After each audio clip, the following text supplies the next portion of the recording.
टंडो गुलाम हैदर खां रिपोर्ट करे रहियो आहे अली जान चांडियो।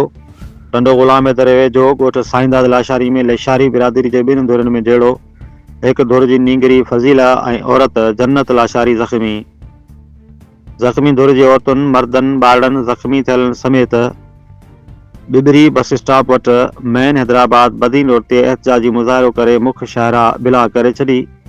रोड जे ॿिन्ही तरफ़ गाॾियुनि जूं कतारूं लॻी वयूं। एहतजाजी मुज़ाहिरो कंदड़नि जो चवणु आहे त ॻोठ जे बासरनि पारां सरकारी ज़मीन मां असांखे रस्तो नथा ॾियनि। असां ॻोठाणनि जी अच वञ जो लंघ बंदि कयो वियो आहे। असां पारां रस्तो घुरण ते बासरनि धुर असां मथां हमिलो करे ज़ख़्मी कयो आहे। पुलिस उन्हनि खे गिरफ़्तार नथी करे जेसिताईं हमिलो करे ज़ख़्मी कंदड़ जवाबदार गिरफ़्तार न थींदा रोड न खोलींदासीं। जॾहिं 2 कलाक खां पोइ SSTP अॻवान अज़ीम शाह ऐं टंडो गुलाम हैदर पुलिस इंतज़ामिया मुज़ाहिरा कंदड़ ॻोठाणनि सां ॻाल्हियूं करे धरणो ख़त्म करायो। Report Ali Jan Chandio, social media centre Sindh. गॾनि ऐं उन खां पोइ ॾुहारी क़िस्म जा माण्हू राति जो विहारे वेठा आहिनि उताकनि में फायरिंगूं कंदा आहिनि ऐं गवर्नमेंट जी ज़मीन आहे जंहिंजी आसास सभागो खान जतो ये टाइम खां वठी संतूं ठहियल आहिनि। आसास दिलि आहे पुराणो ॻोठ आहे ऐं इन मंझि क़ब्रिस्तान आहे 4 एकड़ क़ब्रिस्तान आहे अलम बारगाह आहे। उन जॻह ते हिननि कब्ज़ो कयो आहे। उन ज़मीन खे ई आबाद करणु था चाहिनि। असां उन जे लाइ मीडियाऊं प्रेस कलेक्टर मोहम्मद खान में विया आहियूं, MP MNN वटि विया आहियूं, चङनि फ़ैसिला कया आहिनि। कंहिं फ़ैसिले में कोन हींअर हिन वक़्तु अॼु अधु जो सूबेदार UC जमालुद्दीन लाशारी जो चेयरमैन मुराद चांडियो उहो ख़ुदि सरज़मीन ते हलियो आहे। उन हक़ जी ॻाल्हि कई आहे। हुते असांखे लठियूं वयूं आहिनि। सरज़मीन ते उन्हनि माण्हुनि ॻोठाणनि खे धक हया विया आहिनि, लठियूं वयूं आहिनि।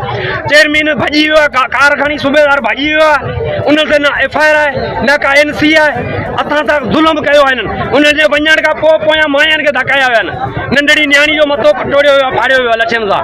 उन खां पोइ माई जी बांह भॼी पई आहे। हिन जॻह ते रोड ते अची धक हया अथनि, मुंहिंजी अंगे टोड़ी वई आहे। सरज़मीन रोड ते बीठा आहिनि मूंसां। तव्हांजी बिरादरी असांजे बिरादरी जा आहिनि मीर मोहम्मद, भूरो खान, अर्ज़ मोहम्मद अला ॾितो। इहे 5 माण्हू आहिनि जेके पूरे ॻोठ सां राति ॾींहुं फायरिंग ऐं सतार जेको रोड ते हींअर धकाणी वियो आहे असांखे। ऐं उन्हनि सां असां हथबदी SP के घणा माण्हू ज़ख़्मी न ऐं असांजा 2 माण्हू धकियल आहिनि। कहिड़ा नाला? नंढड़ी आहे, मासूम आहे, छोकिरी आहे, हिकिड़ी माई आहे। उनखे धक लॻल आहे। ठीकु आहे न? तव्हां वीडियो ठाहियो ॾिसोसि। वेठा आहिनि मायूं वेठियूं आहिनि।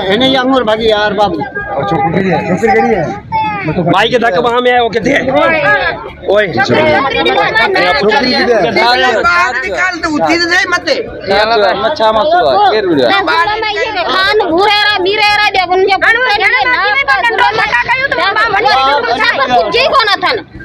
मुसाफर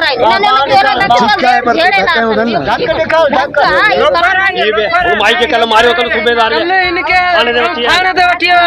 DSP साहब वटि वियो आहियां, SHO वटि वियो आहियां, बशाम चांदिया ॾिठो आहे। मतारो SI साहब आयो आहे। अम्मा पोड़ी कपिड़ा पाड़े रवाना कया, उहे शाहिद आहिनि। उन्हनि खां बि तव्हां पुछा कयो।